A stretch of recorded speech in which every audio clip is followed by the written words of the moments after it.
très pop, rock des années 70-80.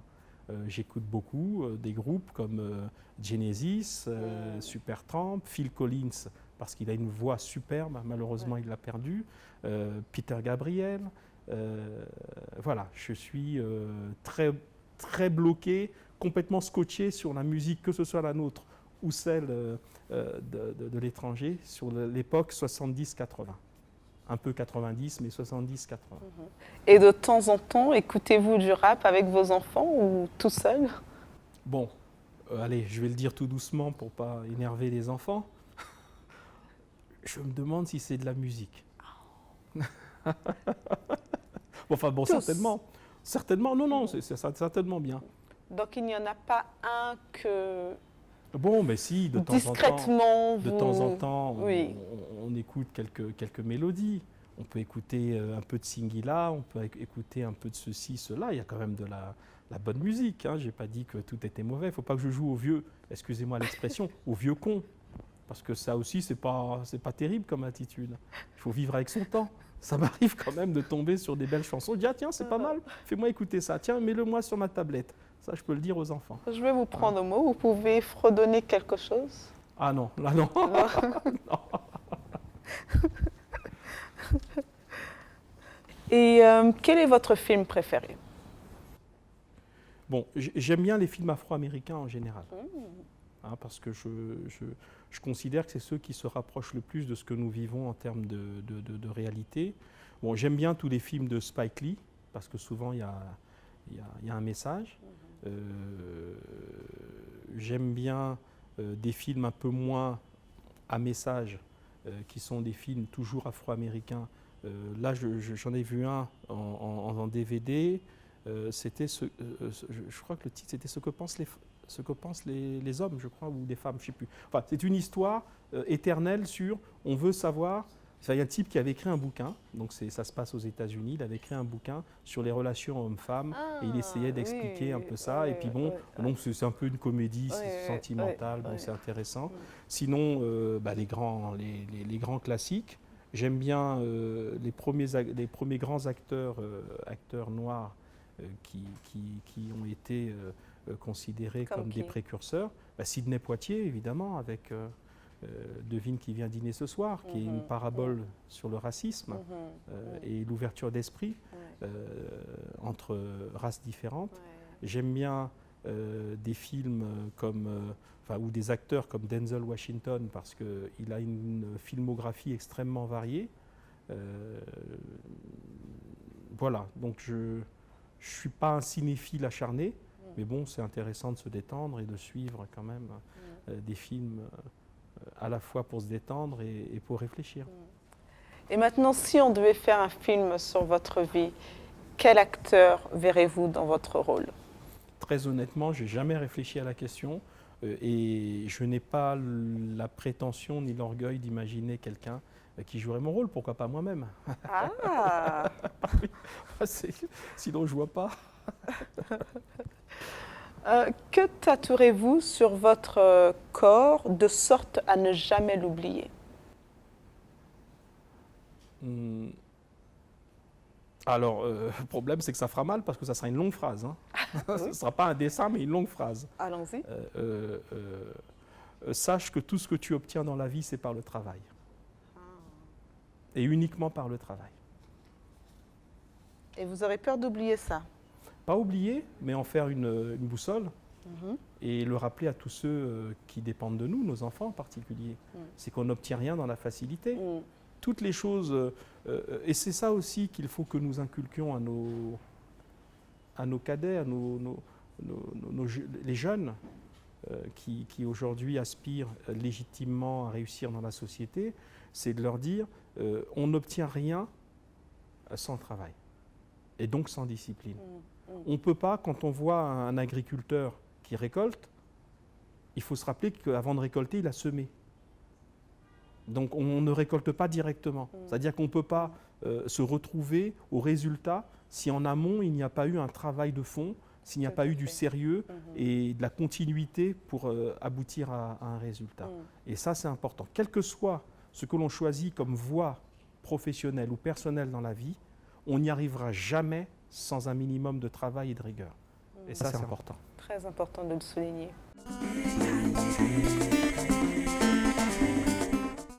Le mois de février, Monsieur le ministre, aux États-Unis est appelé Black History Month. Et durant ce mois, on essaye d'éduquer sur toutes les personnalités noires qui ont influencé non seulement les États-Unis, mais le monde.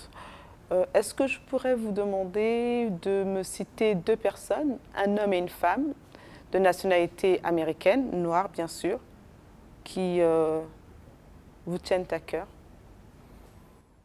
Bon, je citerai Martin Luther King, bien entendu, c'est un peu une tarte à la crème.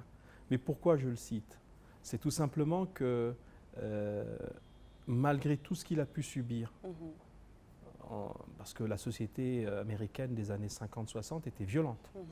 Hein, il a passé autant de temps en prison qu'en liberté, autant de temps victime d'exactions que de faire des grands discours comme « J'ai fait un rêve, I have a dream ».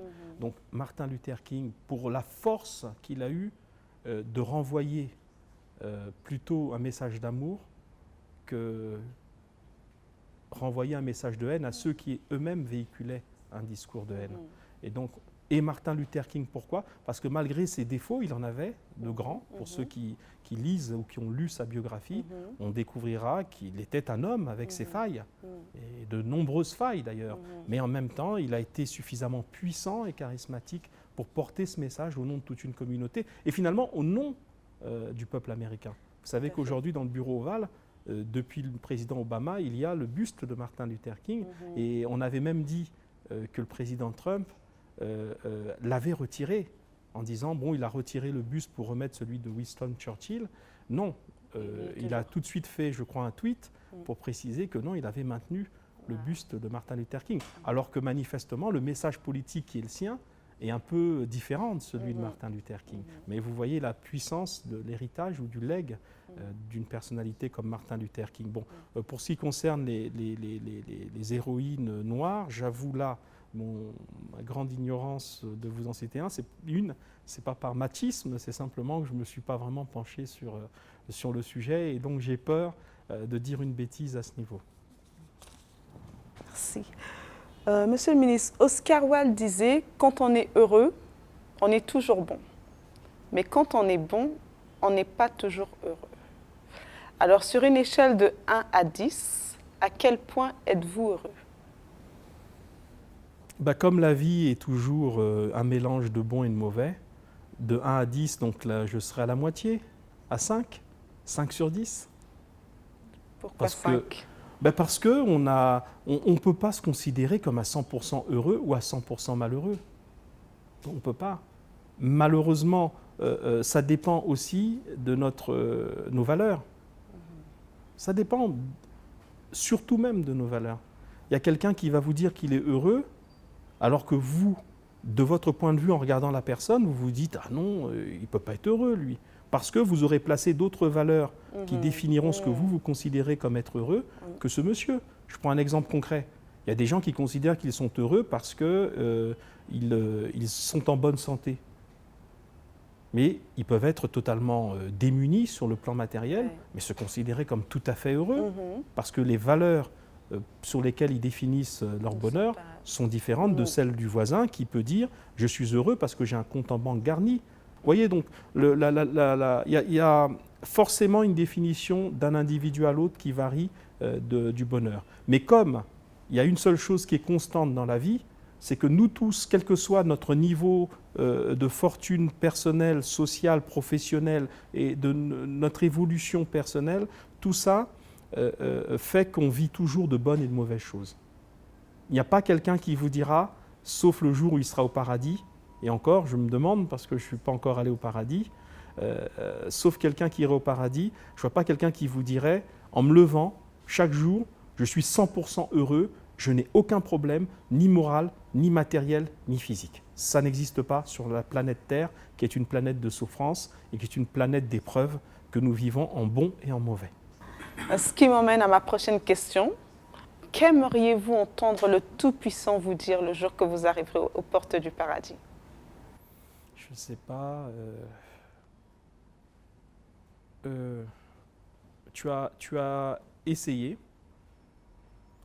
tu as parfois réussi, parfois échoué, mais tu as toujours tout fait avec un cœur positif. Et Monsieur le ministre, quel conseil donneriez-vous au jeune Thierry Mungala de 5 ans venant de vous aujourd'hui? Je lui dirais que il a un long chemin devant lui, parce que le chemin le plus difficile, c'est justement le début de notre parcours. Parce qu'en réalité, nous nous construisons petit à petit. Vous voyez, c'est un peu comme quand vous commencez à écrire un livre. Vous êtes devant des pages blanches, et c'est vous qui êtes libre d'écrire ce que vous voulez. Vous commencez une histoire, vous êtes écrivain, vous commencez, c'est une page blanche. Mais au fur et à mesure que vous avancez, ce qui est difficile, c'est de démarrer, mais au fur et à mesure que vous avancez, vous vous rendez compte que votre scénario, même pourtant vous êtes en train de l'inventer dans votre tête, eh bien, au fur et à mesure, ça rétrécit les choses et ça vous oriente vers telle ou telle solution. Parce que quand un enfant a 5 ans, il a toute la vie devant lui, il a une page blanche. Donc, il a encore tous les choix qui sont à faire devant lui. Il doit choisir une scolarité. Il veut faire quoi? Il va choisir une formation à l'université ou ailleurs. Il va choisir un métier, il va choisir une femme ou un mari, selon qu'il soit un homme ou une femme. Il va choisir l'endroit où il veut vivre, et ainsi de suite. Et vous voyez qu'au fur et à mesure que vous faites les grands choix, ça se rétrécit et ça vous oriente automatiquement vers telle solution, parce que vous avez fait le choix A, ça vous conduit au choix B, qui vous conduit au choix C, et ainsi de suite. Donc ce que je dirais à mon double de 5 ans, si je devais me revoir à cet âge-là, je lui dirais fais tout pour que tes premiers pas soient suffisamment réussis pour que tu puisses au fur et à mesure faire les meilleurs choix, mais cette fois-ci en sachant d'avance ce qui peut arriver si tu fais le choix A ou le choix B. Mais il faut savoir que la vie est une question de choix et c'est ces choix-là qui déterminent effectivement notre devenir. Le tout étant dans un plan d'ensemble, parce que on l'a dit au début de notre entretien, rien n'est au hasard, rien n'est dû au hasard. Tout à fait. Et quel conseil me donneriez-vous? C'est de continuer à faire votre métier avec cette compétence et avec ce sourire. Et surtout vous dire que c'est bien que ce type d'émission existe, ces échanges à cœur ouvert avec des personnes publiques, parce qu'il n'y a pas que la politique dans la vie. Il est nécessaire parfois d'essayer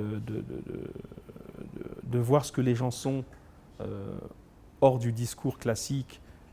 Moi, je suis un peu vu comme tous les hommes politiques dans ma fonction, et aujourd'hui, c'est porte-parole. Alors, porte-parole, c'est des comptes rendus de Conseil des ministres, c'est ceci, c'est cela. Bon, ça nous enferme dans cette image publique. Et bien que vous ayez ce temps, cette volonté de regarder un peu ce qu'il y a derrière la fonction et derrière l'homme public, je crois que ça peut édifier nos compatriotes. Merci beaucoup, Monsieur le ministre. Donc, encouragement à vous. Merci beaucoup. Merci. Merci. Merci à vous. C'est moi qui vous remercie. Merci. Et on vous prend en sortant. Ah d'accord. Okay.